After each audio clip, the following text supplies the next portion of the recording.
Well, I'm excited to be here today. I always like to go to speak to clubs where I'm the oldest person in the room, so thanks for having me today. As you said, I'm John Morgan. I've been in the county for 36 years, 26 at Yavapai College. Started my career as an ag teacher out at Chino Valley High School when it just came out of the ground back in the 80s. I don't know where the time went, but here we are today. So a little bit about myself. My background, I came from a farming ranching family up in Montana, kind of between Bozeman and Helena, and that was my dad's side of the family there. Parents got divorced, ended up growing up outside of Tucson, did a stint in the Navy. I see there's a lot of veterans here.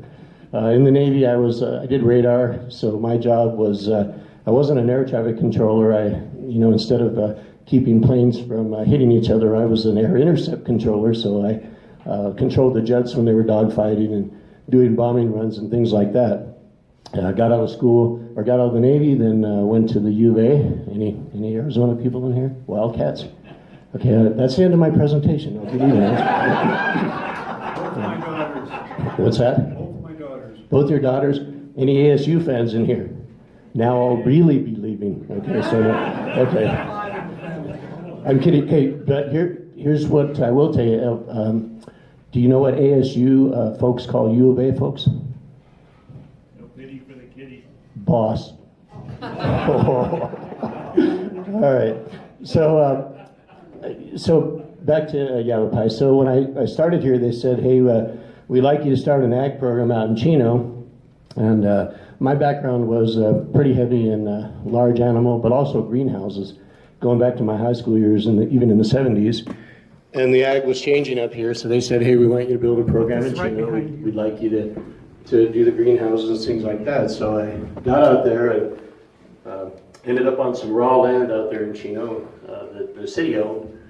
And the city said to us, hey, we're gonna build our downtown here out at Old Home Manor. And so that was 26 years ago, and I'm still waiting for their downtown to be there in Chino, but we're out there a little bit off the grid. But I started there, and I came to the college, and 6 months in, I went home and said to my wife, I think I made a mistake. Because at the time, the college was pretty much a liberal arts college. It was really about transfer. You bring a guy like me in, I'm a kind of a blue-collar guy, and it was met with interesting times in the first 6 months, because at the time the college was very much wanting to transition more into the technical stuff. So 6 months in, they said, congratulations, you're now an associate dean and you still have to teach full time, and here's 4 more programs to manage, and we want you to build a campus.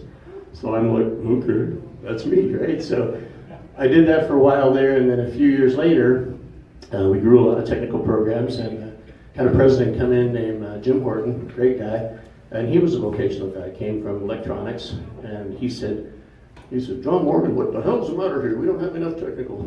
And I said, well, I'm struggling getting through for XYZ, and so he really pushed us, and during his time, we were able to put together 34 degrees and certificates in a 7-year period, all technical.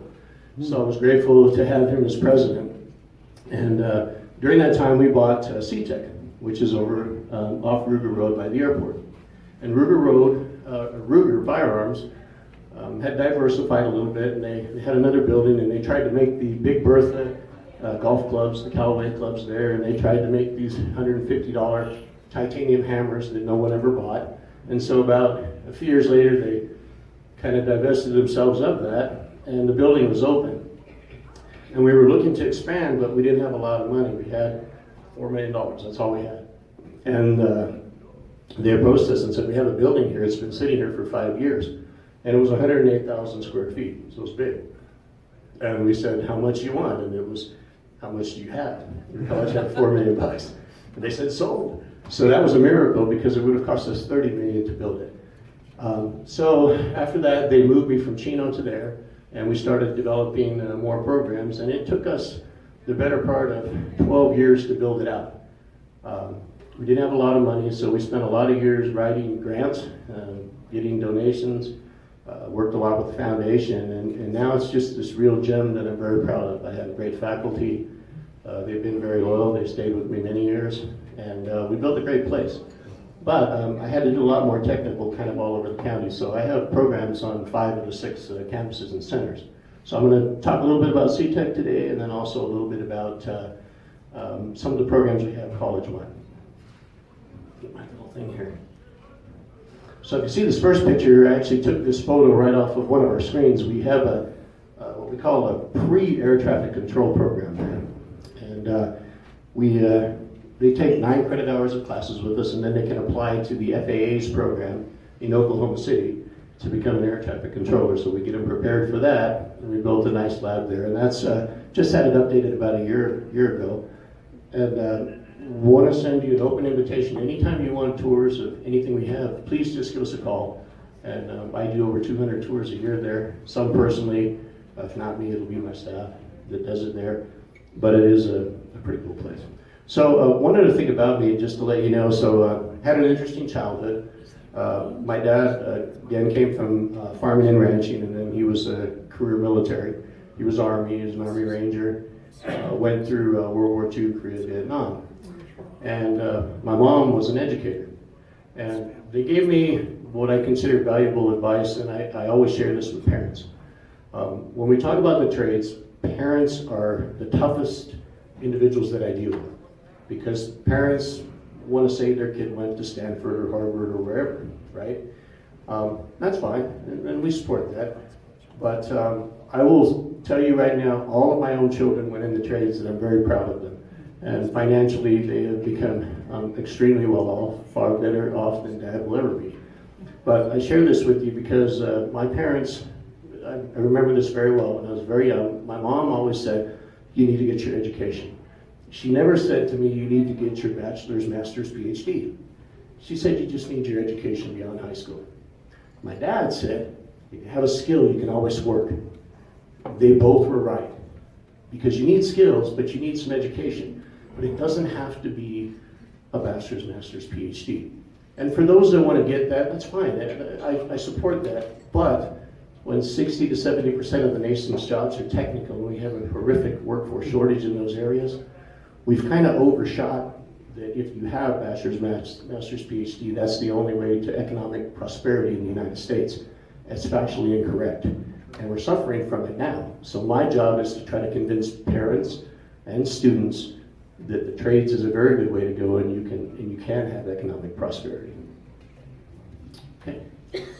Any questions at this point? All right. So a little bit about what we do in the division. Straight out, we prepare students for the world of work, whatever that may be that's technically related. A few years back, the USA Today came out with a really interesting 30 days worth of stories, and they were comparing people with bachelor's degrees in the United States against 2-year technical degrees and certificates. That was an interesting read, because what they found is that the average technical degrees made about $11,000 more on average than the average baccalaureate in the United States. That was interesting. And then we never heard anything about that again. Isn't that interesting, right? Probably because the universities didn't want that out there. But interesting story. Again, technical fields, they're 62, 72% of the nation's jobs, depending on what set of data you're looking at right now. And we believe that your students need a combination of technical skills, and they need some general education skills as well, and the soft skills. Very different students that we get nowadays. What I loved about community colleges and why I chose to stay is, if you go to university, you deal with an 18 to 24-year-old. Here at Yavapai, I deal with 16 to 80-year-olds. So when you come into our class, it looks very different. And I like that, because we take the high schoolers into class with folks like us who are already industry experienced, and it's the first time a 16, 17, 18-year-old gets to look at who their real competition is, because they think it's a 16, 17, and 18-year-old, and it is not. They're going to go against people that already have a work ethic and things like that we developed, and I like blending them in the same class, because it makes them wake up a little bit. The other thing I like is to watch the communication dynamic. Our kids, our grandkids live in this world. They have to get forced to have a conversation with someone when our classes are blended. And conversely, we have to get forced to have a conversation with them very differently because they live through their cell phones. So it's an interesting time. Anyway, the bottom line with us is we're about jobs. That's what we do in the areas that I oversee. So we'll talk a little bit about this. So aerospace science, that sits out at CTEC. We have a couple things we do there. We do a drone program there. We do a professional airplane pilot program there. And then we do the pre-air traffic control. So the drone program, we're going to move it. We're going to move it out to Chino Valley because we have to fly out in Chino Valley. And so we've got students going back and forth. We're going to stream that a little bit and put them out there where we can go outside every day because we have to have what they call a certificate of airspace so we can fly our drones. We're on the airport, so obviously we can't fly drones on the airport, so we're going to make a little bit of a shift there. What's interesting about that is I've been following California, and there's a company called Andasul, and I encourage you to read about that. So any pilots in here? I know there's a lot of ex-military, but okay. So we're on the front end of the last generation of manned aircraft in the military. It's going to be drones. We all know it's coming. So they are an upstart in San Jose that just got the largest U.S. contract to make drones ever, and they beat out McDonnell Douglas and Boeing and all these big ones. And they're looking at either Arizona or Ohio, and everybody's saying it's going to be Arizona because of how much tech is coming into Phoenix. So the next generation of drones that are going to be for the military are most likely going to end up being produced in Phoenix. So we're right there. We have a very good program in drones. We teach everything from the maintenance of them to building them and then to operating them. Now the young folks, I'm speaking to you, young man, everybody thinks when you're in the drone industry that that's all you do is fly. We can teach you how to fly in 2 days. That's not where it is. It's what goes on those drones. How do you use it? How do you fix it? How do you get the data out of it? That's where the jobs are. So a drone is going to be a tool in all kinds of industries, and that's what's happening now with it. In Chino, Chino's where I started. So we have an ag program there, very strong in greenhouses. When I was first in Chino, all of the greenhouses were vegetable greenhouses, hydroponic tomatoes, things like that, and flowers. Now they're all marijuana, so it's fundamentally shifted. Chino's now the largest producer of medical marijuana in the state. So that's a fundamental shift that occurred. So people always joke with me, they said, well, all you do is marijuana and wine, because we have the Southwest Wine Center in the Birdie, right?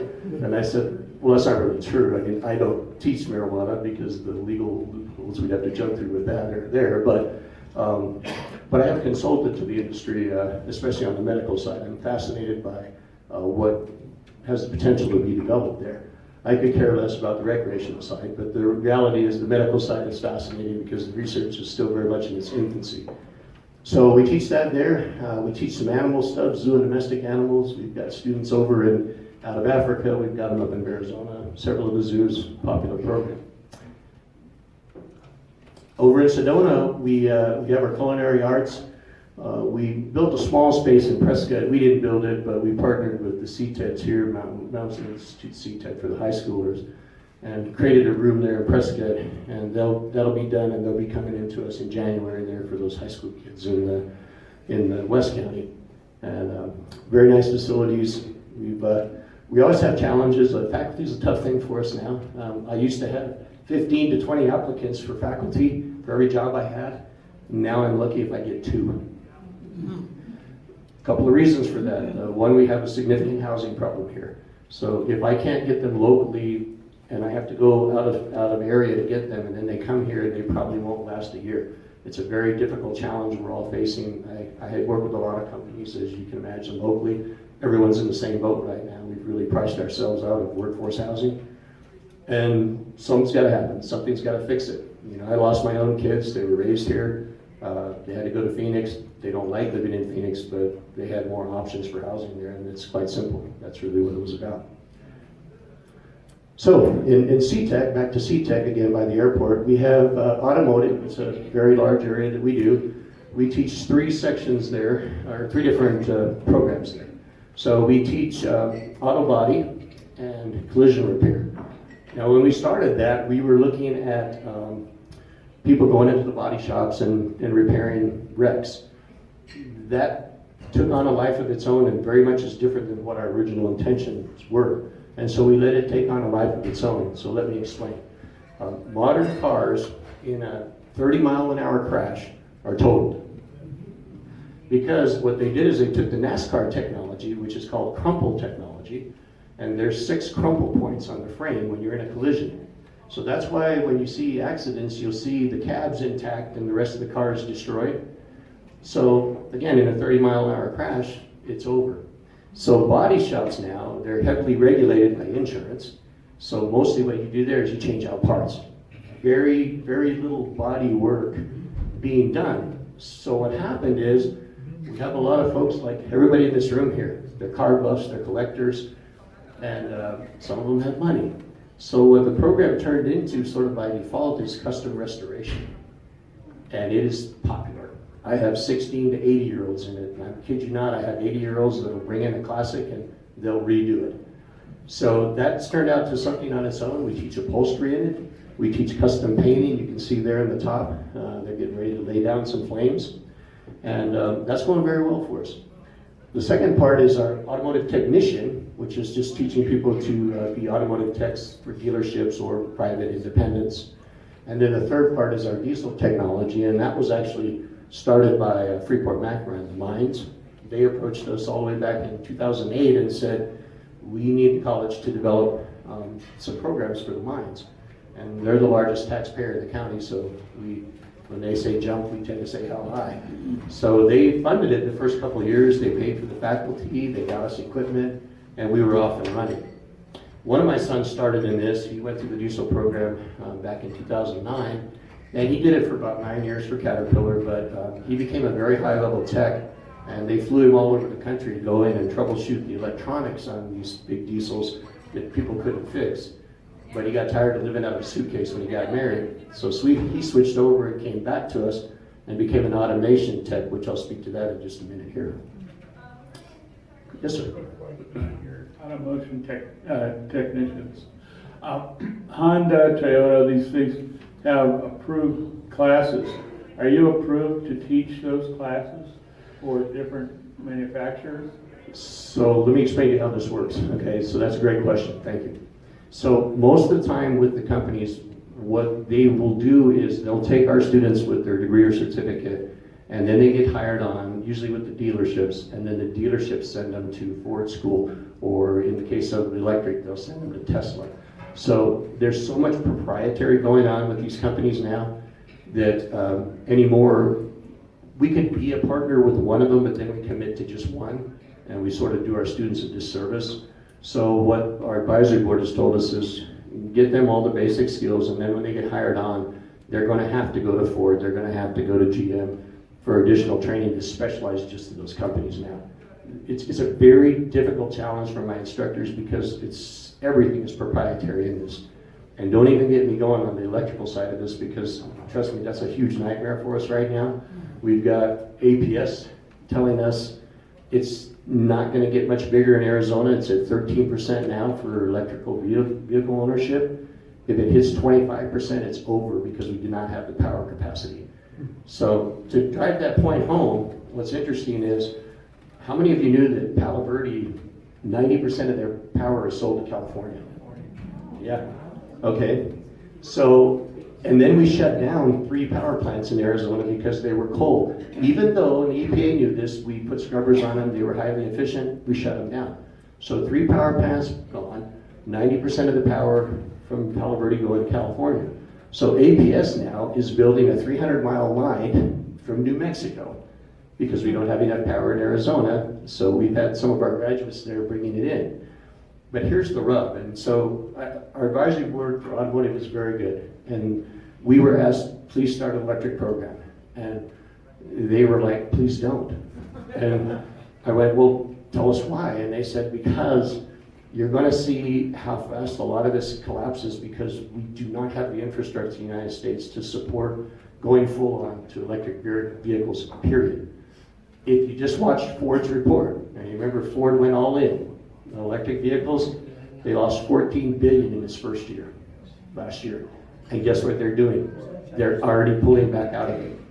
If you made the mistake of buying a Ford Lightning truck for $100,000, and then you like to camp and you wanted to pull your rig and you couldn't even drive 175 miles without recharging, now you can get a Ford Lightning truck for $30,000 on the used market.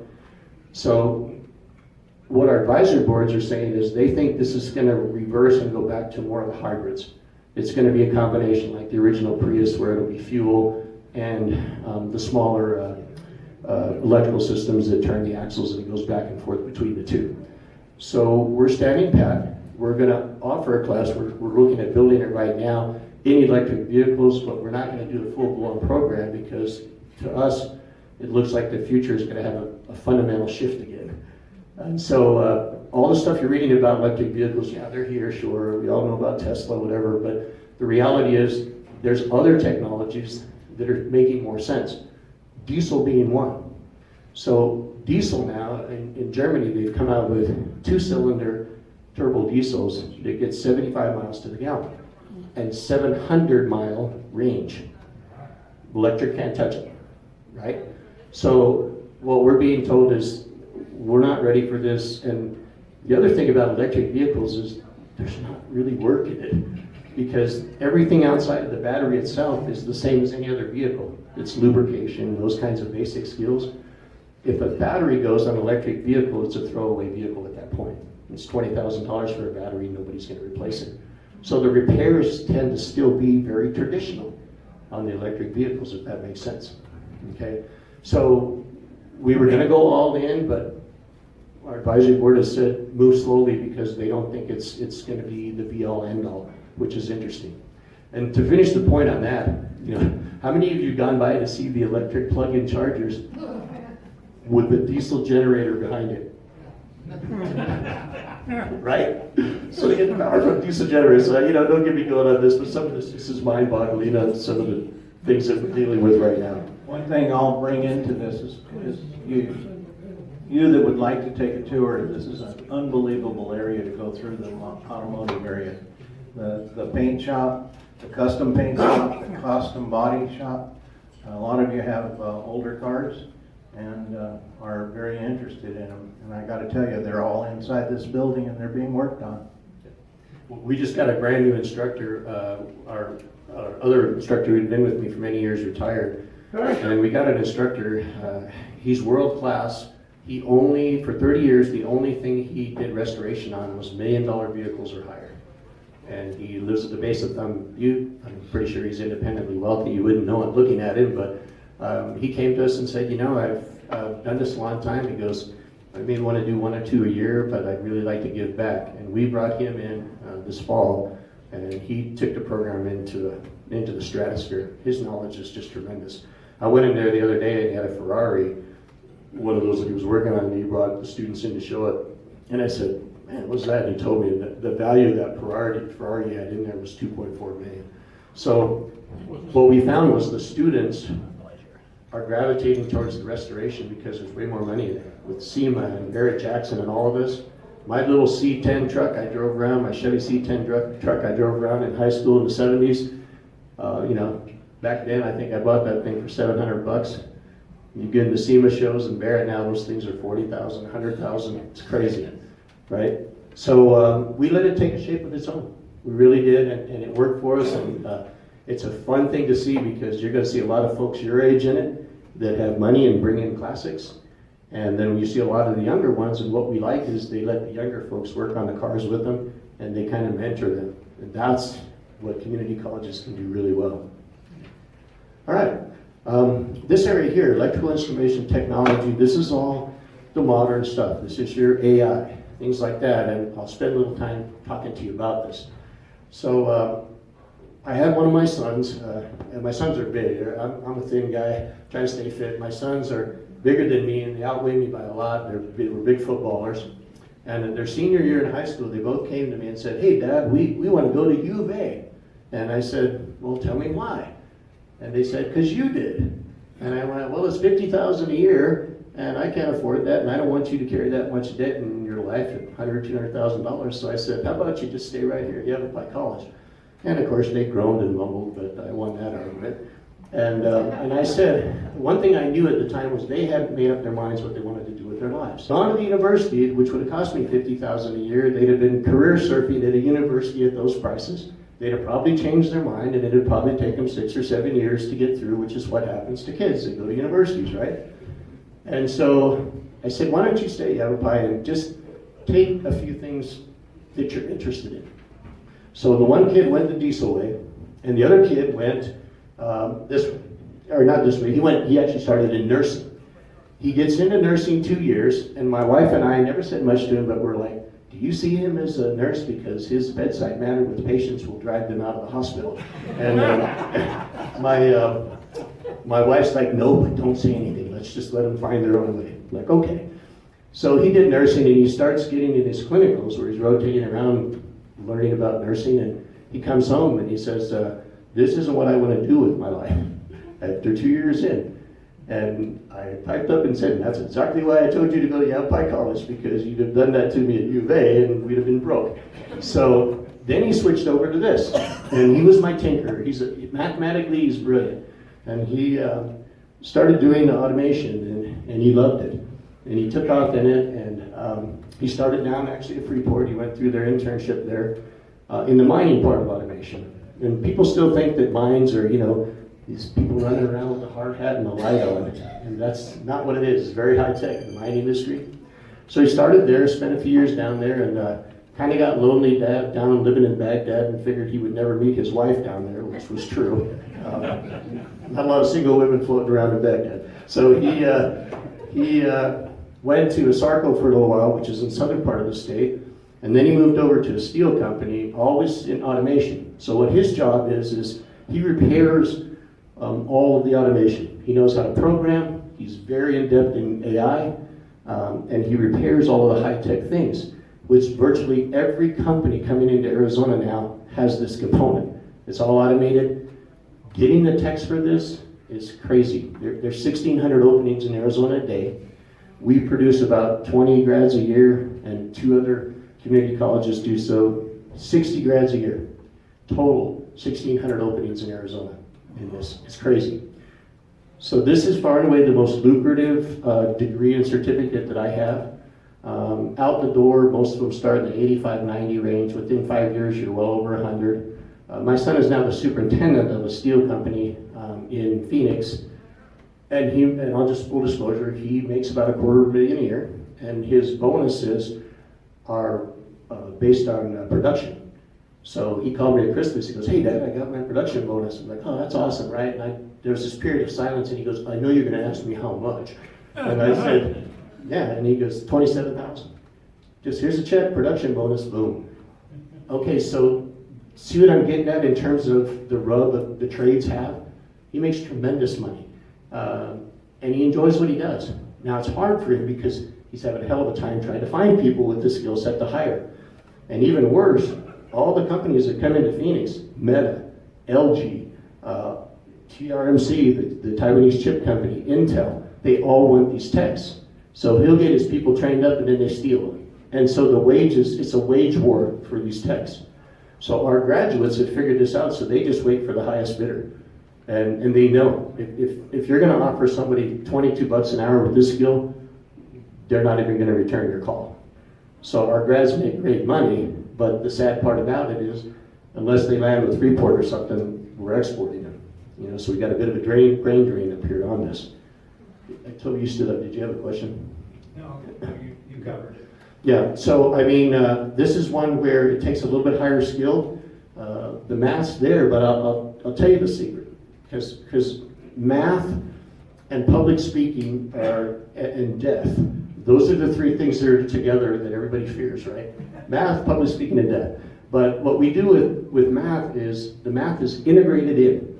We don't sit there on a whiteboard and put up quadratic equations like y'all had in school, and here's chapter 1 and take the test at the end of the math chapter, right?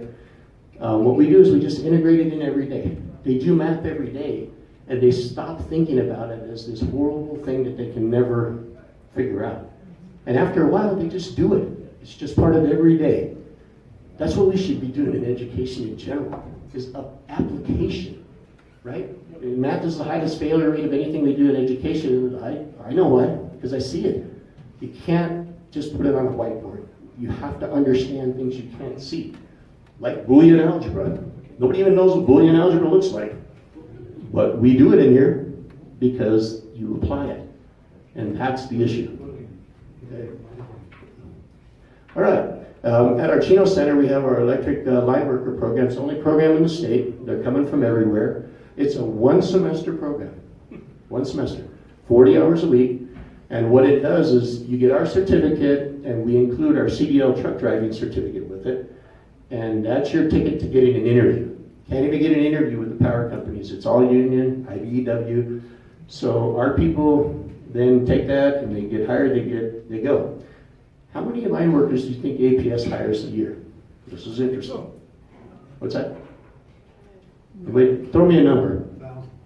1,000? Yeah. You gotta go way down. What's that? Yeah, 14. 14 line workers a year. So what's going on? Want to take a stab at it? See it? Underground utilities. No. No? Nope, still got plenty of line work all the time. All day, every day. There's no turnover. Yeah. No, they have 300 subcontractors in line working. So they themselves hire 14 line workers a year. They take a guaranteed 5 of ours, full ride, they give a full scholarship to come to us, but almost all of our grants go to the subcontractor slots. And the subcontractors are the backbone of line work in the United States. It's not the power companies like everybody thinks. They subcontract everything out. So those folks then will go to where the line workers are needed, like California fires, guaranteed. You're gonna be a ton of line workers making a ton of money there. Anytime the hurricanes hit in Florida, you'll see hundreds of companies down there rebuilding everything. And that's how it works. Average line worker, journeyman line worker, 7 to 10 years down the road in industry, take a stab at how much they make. Throw me a number. 120,000. In your dreams, buddy. Keep going. 200. Keep going. No. 314. National average for a line worker that's 7 to 10 years down the road. So tell me people in the trades can't make a great living. And if you tell me that, I'll call you out. But that's what I always do. Sometimes leadership gets mad at me, but I tell them, let's start telling the damn truth. You know, we need tradespeople in this country, and you can make a great living. Yeah, exactly. I can't tell you how many bachelor's, master's, PhDs we get in our programs, our 2-year programs. And some of them are hopping mad because they did this dirty little game in the United States where you get your bachelor's and then your bills come due. And they're like, oh my gosh, okay, well I don't want to pay that back right now, so I'm going to get my master's. So they defer. And then now you have your bachelor's and your master's and probably $100,000+ at that point. And then that bill comes due and they're like, oh, now I have to get my PhD because I got to defer. And before you know it, and the reason I'm saying this, I have a faculty like that, got a PhD in biotechnology. Didn't take the time to do an internship or anything and got into biotechnology and hated it. That many years of education behind him, all that, decided research wasn't for him. Now he's teaching for me, right? But I see this all the time. And I get people that are very upset. They got a bachelor's in maybe social work. And they make $30,000 a year. And you can't make it. It takes 1 to get 2 to get 4. I have to tell the story. And the best story I tell is when I bring them to any of our facilities and let people see it. Then they understand it. Because I can sit here and tell you all day, but until you see it, touch it, you don't get it, right? And so that's why we spend so much time trying to get people to our sites. Okay, 3D printing. This is an interesting one. So we do 3D printing. I've actually got it at a few sites. I've got it over in Verde, I've got it in Chino and at CTEC. When this emerged, it was kind of a hobbyist thing. Everybody could go to the store and buy a little 3D printer, and they were making little trinkets, and that was cool. Well, now it has changed so much that it is beginning to become a dominant player in the industry. So let me give you a case in point here. Boeing. Boeing now 3D prints their wings and their fuselage for their aircraft. It's all 3D printed. We have a 3D printer at CTEC. I got a big grant for it years ago, and that printer itself can print in 27 composites. 27. Everything from stranded grass to roped wood that's printed. Okay, so it comes in strands, it's heated, and then you build things out of it. And most of your 3D printing is done in plastics. However, I got another grant a couple years ago and got a metal 3D printing machine. We got it before Ruger right next door got it. And then Ruger now got it, and they're beta testing 3D printing their firearms. So if you go to Ruger Firearms right now, you'll see 400 CNC machines there. We have a gunsmithing program, which I'll address in a minute, but when our gunsmithing program was started in the 70s, that was for Ruger. And it was all manual machining, manual lathes, manual mills. Now it's all CNC, rapid fire, creating widgets, but they're beta testing 3D printing. Lighter, tensile strengths are higher, and it comes in a powdered form. So you put powder in a machine, it heats it, and then it prints these firearms. So we're seeing this emerge. So I'm ex-Navy, so I still do a lot of reading on what the Navy's doing. So now in their shipyards in Virginia, they're 3D printing the propellers for their carriers and everything else. And one of the things that they're noticing right away is they can control the sound levels completely differently by 3D printing because of the different types of materials they can use. And of course, when you're a warship, you don't want those submarines sneaking up behind you because that's what they're listening for, is that chung, chung, chung, chung. And you don't want that. So now the composites they're using are making those things run very silently. So technology continues to go, and propellers are taller than this room for some of those big ships, all 3D printed. Fascinating stuff. Yeah, we use it two ways. So one way we do prototypes. So we teach our students how to design things. We'll do it in 3D printing first because it's cheaper for us to print in plastic, and then we'll go to our CNC machines and we'll machine it with aircraft aluminum or whatever. But we also use it to make things. So that's a question to me. Talk about 3D printing and dentures. Oh yeah. So when we started our 3D printing lab, we had a dentist come to CTEC one day, and he goes, "Hey, you know, I have to outsource all of my dental implants and Invisalign. Invisalign, that's all 3D printed, by the way. Invisalign." He goes, "I want to just teach my techs to do it in-house." So we're like, okay, great. So again, some more grants, some donations, and we bought 10 3D printers, and we started training the dental techs. And he sent us all these x-rays of people's teeth, so we were able to upload that in the software and then learn how to create Invisalign and things like that so that their techs could do it right in the office and they didn't have to outsource it. So that's just one example of where this is going, but it's much larger than this. This is really becoming a major piece of equipment for industry now. And I just told Toby, I said, the hardest thing for me is trying to keep up with the technology. I have to write a lot of grants, which I'm quite willing to do, but it's the only way I can stay on top of this because I can get a machine, it costs me $100,000, and 6 months later it's already obsolete. That's how fast technology is changing right now.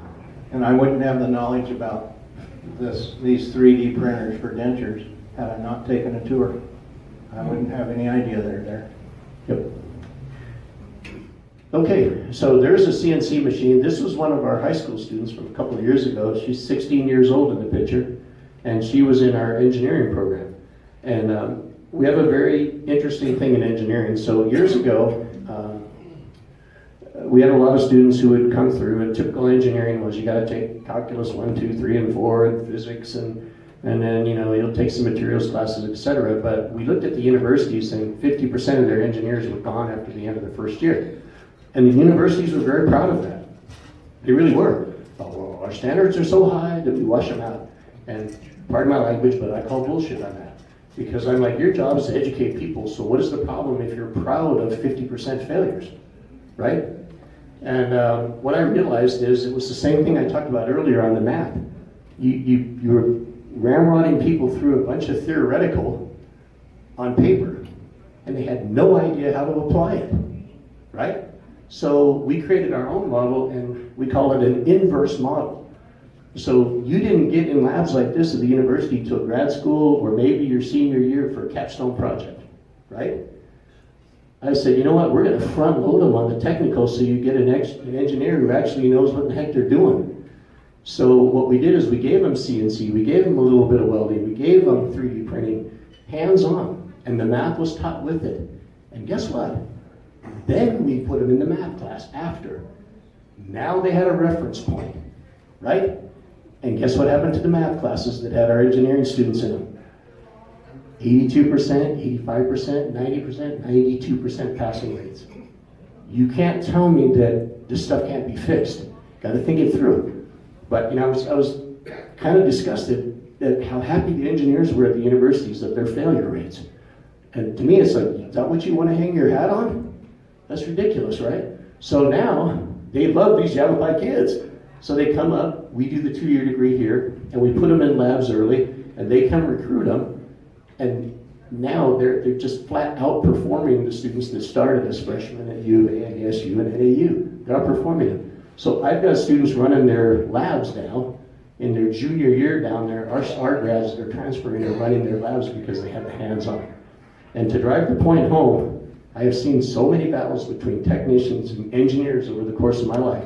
Any engineers in here? No offense to you. And if there's a couple of you, I will say this.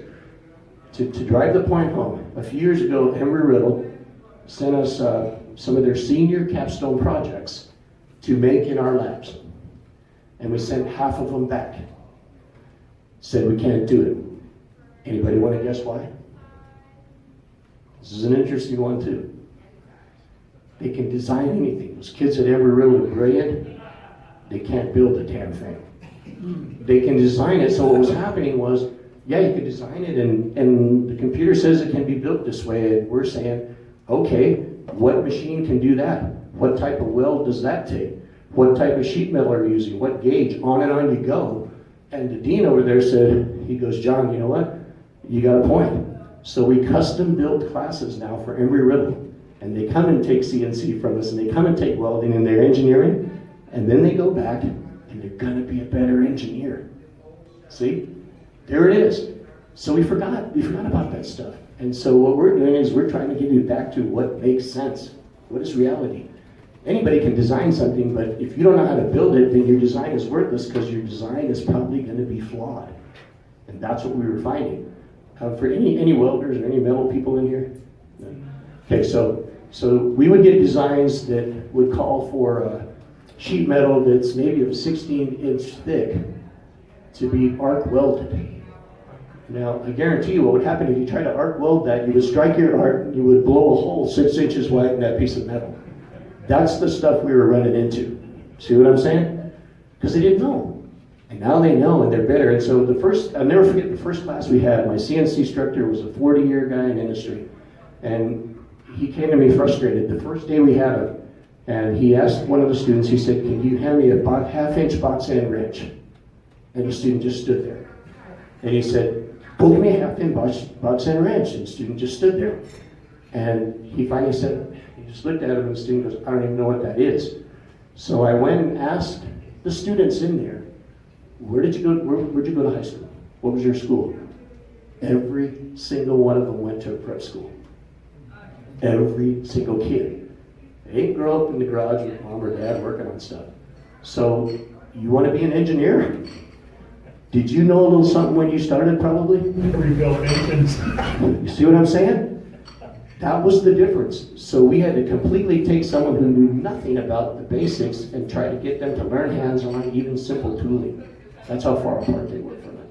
So if you look at the picture, so the very first year we started CNC, I stole Ruger's lead R&D guy and hired him as my CNC thing, so they weren't happy about that, but I didn't apologize. So we got a grant, we bought one machine, and Haas, which is the leading US producer of CNC machines, said, well, we'll give you another one. And then you use it for 3 years, and at that point, you can either give it back to us or we'll sell it to you at 30% discount. So I had 2 CNC machines. That's literally what I started with. Well, what happened is I didn't have anything other than to just put students right on that CNC machine. And these panels are what control CNC right here. So just what you're seeing here. And the first time we put students on the machine, they had made some mistakes in their coding, and they sent the instrument honing, and the second week I had it, I had an $8,000 repair job, right? So I went back to Haas and I said, you know what, we need students to spend a lot of time on this before they ever get on the machine. And I said, okay, well, we'll sell you these for a couple of grand. The machines are anywhere from 50,000 to $250,000 that I have. So I said, okay, and we got with our welding program and we built stands that hold these, and what we do is we start them on this until they thoroughly understand all of the programming, and then we'll put you on the machine. And I never crashed another machine again. That was a good lesson for my instructor, because we gave him some things to follow along, and code is code. It's extensive. This is G code.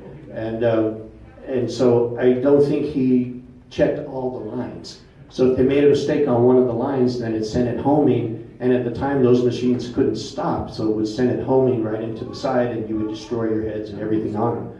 There's more safety mechanisms now, but the whole point was you can make all the mistakes you want on the panel, we don't care.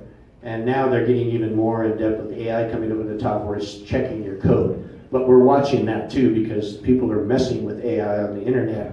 So we ran some beta tests on just letting AI run codes for us, and it was full of errors. And when we talked to companies, they said that on the dark web, there's people trying to sabotage AI on the internet now to create these kinds of problems.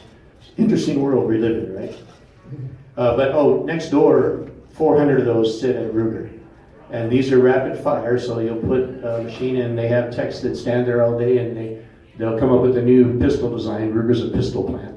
They'll come up with a new design, and then they'll crank out 900,000 widgets, and then they'll come up with a new design and another 900,000. That's how they work. And they do 3 shifts a day, all the time there. Next one, so we teach engineering, and again, this goes back to what I told you, the hands-on. We give them 3D printing. We give them stuff. This is pneumatics, hydraulics, and vision trainers. And by the way, this right here, if we were to buy this from educational companies that rip schools off, that would have cost me about 50 grand. My instructor said, if you find money and give me a summer contract and buy parts, I will build these for you myself, and I'll make them with parts from companies in Yavapai County. And that's what he did. So he saved the college and you taxpayers $500,000 because he built all the trainers himself. So everything you see out here came from companies locally so that we could teach them to what they're actually going to use in industry. Like this is a pneumatic vision piece right here that a lot of companies use in optics locally. And then you can see in the background some robots there.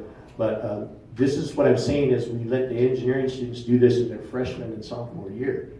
And now you're off and running because you've got the fear behind you, you understand how to apply the math before we stick you to where you're going to be bored to tears in calculus 1 through 4. Maybe not you, sir, but left brain going there. I always like pushing numbers around. Yeah. And one of my sons, he's like that too. So both of my sons now went back and have done this. They did automation, the one I showed you a minute ago, back here. Both of them went to that through this program here. So in their companies, they do robotics, they do all electronic repair, everything from 12 volt all the way to 4700 kV, big stuff to little stuff, and they love it. We have a company that just came in Camp Verde. I toured them about 2 months ago. It's called CTEC. Interesting company. So they make the rough-in part, framed walls, and they make trusses there. All robotic, all computerized. And so they came to us, they came and visited us actually last week. We had visited them and they have these giant robots in there. And then we said, well, we can train techs to fix those. And so they came and saw what we had, and we were very fortunate because they have KUKA robotics, KUKA. And we have a lot of robots, but they're Phonic. Phonic is the largest robot manufacturer in the United States, and it's in most of your car companies, all of that. But we had just bought a KUKA, which is emerging in industry, and then we went there and all of their robotics were KUKA. So they're like, oh my gosh, you have a robot, so that's just like theirs. So we said, yeah, we can train your techs, and those are high-priced techs to maintain that stuff. But you want a cool tour, if they'll let you tour it, Frame Tech over there at Camp Verde is awesome.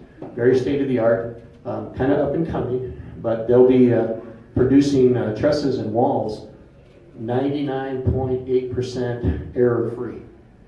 No builder can build like that by hand. So they'll still have carpenters that erect this stuff, but they put it together on site and ship it to the site, which is no different than any other truss company, except their trusses are built as tight to being error-free as you possibly can get.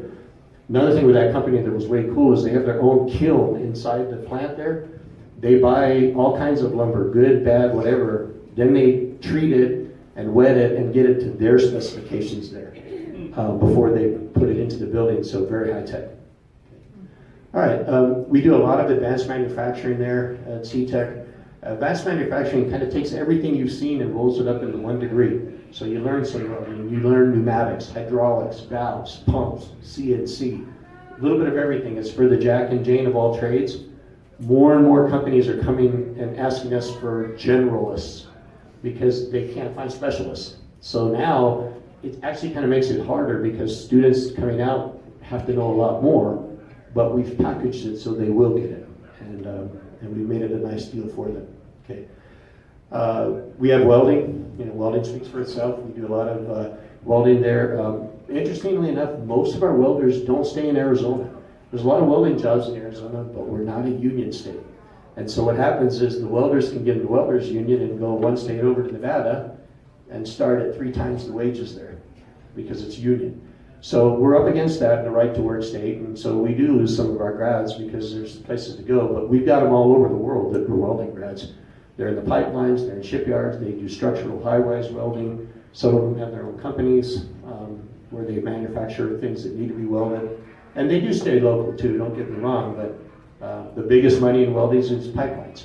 So if you're a pipe welder, you follow the pipelines, you can make a fortune. And so that's what they come for. That's one of the largest programs I have. I run welding from 7 in the morning till 10 at night. And we only stop for lunch. So I have a lot of students in that program. And then construction is getting interesting. So we have our Verde Skills Center. We teach construction there. We have a very good HVAC program. That thing's full all the time. I have a tremendous instructor. I had to go through 4 of them to get him because the 3 before him came and couldn't find a place to live. So they left me. But now I've got a guy, he did find a place, and he's a 30-year HVAC company owner from Tucson. Tremendous instructor. So we do that there, and we do residential electrical program in Verde. And then we do construction at CTEC as well. So I'll tell you some of the things we've done. So several years ago, we were trying to look for emergent technology. Can we build homes a little bit more affordable, attainable? So we started down the road of 3D printing homes, okay? That has been a journey, so let me explain. So at the time, there was 2 companies in the United States that made 3D printers. I'll leave them nameless because I'm gonna squash one and I don't want you to know who they are. But anyway, so one of them would sell the machines. The other would rent you the machine with their workers. So you couldn't buy their machine, okay? So we bought one of them, we started printing with it, and it was first generation machines, and we had a lot of problems. And I have some sharp people, I have some engineers on my staff, I have a lot of automation type folks. So we tried printing for, I don't know, probably between a year and 18 months, and the machine failed 50% of the time, okay? So we stayed with it, and what we ended up doing was we had to completely rebuild the machine ourselves to get it to the specs to actually make it stop breaking down 50% of the time. And it was just common sense stuff. We'll go back to the engineering piece, right? Whoever engineered this was dumb. I'm just gonna tell you that right now, but they weren't looking downstream at what happened. So we worked with Superior Industries in Prescott Valley. We redesigned, rebuilt the whole thing. And we've been told that, okay, these machines are gonna save 40% costs. Okay, they do now, but let me tell you what's happened. So the United States is 10 years behind Europe.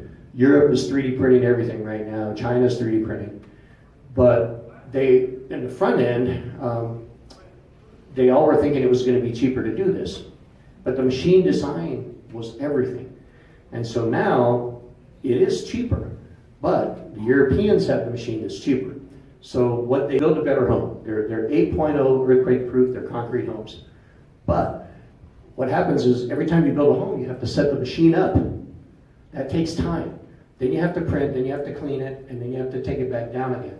So somebody could frame a house faster. So your savings on lumber was still more. because it can frame faster than that. So the Europeans said, okay, these machines are not going to be for the individual custom home builder. So they put everything on rails now. So the European systems are for subdivisions. So what you do is you have a whole subdivision, you lay down your tracks, the machine runs along the tracks and prints each home, but you only set the machine up once. And then it goes down to the next pad and it goes. But it gets better. Well, there's been times where we wanted to throw in the towel on this, but I'm persistent and so are my faculty, because we know we're moving in the right direction. But now the European ones do 10 functions. The United States does 1 function. We're behind that far, right? We can print the walls. Now it's coming in the United States, but we're behind. The Europeans machine, once you print the walls, this is a 4-person crew. They set the machine, they set the rails up, they get the program in it, software programmed in it, and it prints the concrete, and then everything's robotic arms. You take the first arm off, you put a new one on, and that arm comes back and it saw cuts out the windows, and it saw cuts out the doors, and then it resets everything. So then you put another one on and it laser scans the whole building and it resets all the parameters and redoes the entire thing based on how it printed, down to 3 millimeters. Very high tech. And then you put another arm on, and that arm comes in and it will put the stucco on, because they found that people don't like the layered look for homes. So you get another arm that comes in and it stuccos. Then you get another arm that comes in and it can paint. And they've got another arm that comes in that can lay the flooring. 10 functions. And it takes 10 minutes to change the robotic arm for each new function, 4-person crew. So I'm going to get your question in 1 second. So here's the problem. So when I talk to a lot of local builders and stuff, they went, "Oh, you're gonna kill the industry. There's not going to be any jobs." And my response to that was, "You're already telling me you can't get labor. So how's it going to kill the industry? You can't get labor. What you're going to get is techs that make more money to run this stuff, and you don't need to keep chasing down because everything's downstream." So now I'll take your question. Yeah, I was going to ask about electrical and plumbing. Okay, so great question. So they now have, remember I said 10 functions, right? I gave you 5.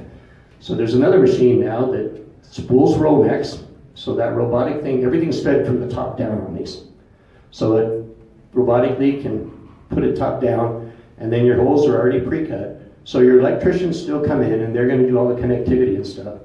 And China has one that also does the insulation as it goes. So it's blowing in insulation as it goes. So what I tell people is, people are like, "Oh my God, the world's going to be destroyed. AI's coming and everybody's just going to sit in their homes and the robots will do the work." That's not really what we're seeing. What we're seeing is it's shifting the workforce and what kind of training you need. I'm not seeing this displace people. But if you turn back the clock to American Revolution, anybody remember what Henry Ford said? What did Henry Ford say? So Henry Ford said, "If I gave the public what they wanted, we'd still be on horseback, but it'd be a faster horse." Fact. Our problem right now is we have a labor shortage, a bad one. Any day in the United States, there's 7 million openings in technical jobs, every day of the week. Do you hear that? Not really. But the companies I work with scream at me all the time. And so what I'm saying is, this stuff is not displacing technology, it's creating a different kind of worker that's going to solve the problem, because we don't have enough workers.